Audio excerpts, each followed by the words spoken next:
I mean, I think the cryptocurrency thing is an interesting approach to reducing the error in the database that is called money. I think I have a pretty deep understanding of what money actually is on a practical day-to-day basis because of PayPal. We really got in deep there. And right now, the money system, actually, for practical purposes, is really a bunch of heterogeneous mainframes running old COBOL. Okay, you mean literally? That's literally. That's literally what's happening in batch mode. Okay. In batch mode. Yeah, I pity the poor bastards who have to maintain that code. Okay, that's a pain. That's pain. Not even Fortran. It's COBOL. Yep, it's COBOL. And the banks are still buying mainframes in 2021 and running ancient COBOL code.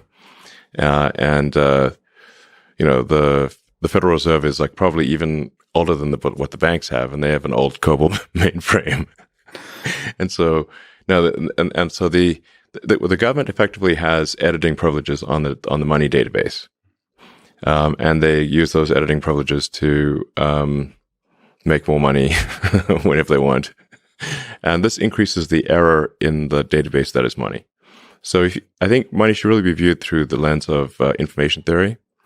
And so it's kind of like an internet connection. Like, what's the bandwidth, total bit rate, what is the latency, jitter, packet drop, errors in the network, communication. Just think of money like that, basically. I think that's probably the right way to think of it. And then say what system, from an information theory standpoint, allows an economy to function the best. Crypto is an attempt to reduce the error in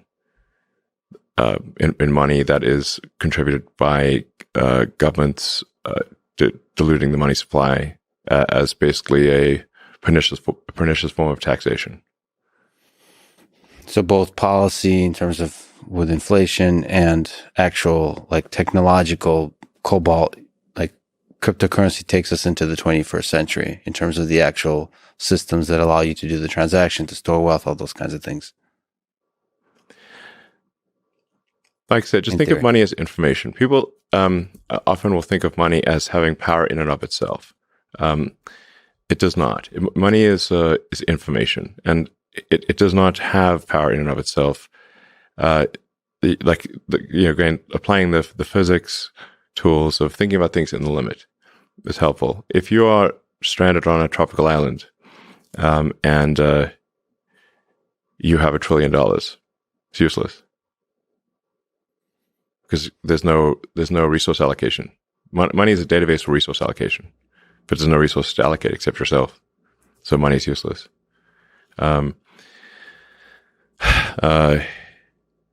you're stranded on a desert island with no food, all the Bitcoin in the world will not stop you from starving. Yeah. So, just think of money as a database for resource allocation across time and space, and then what system it is, in what form should that database or data system, what would be most effective?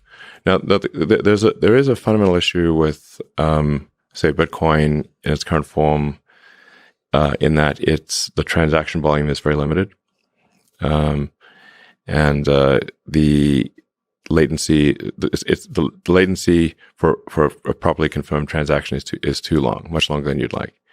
So it's actually not great from a transaction volume standpoint or a latency standpoint. So it is perhaps useful as to solve an aspect of the money database problem, which is this sort of store of wealth or an accounting of relative obligations, I suppose.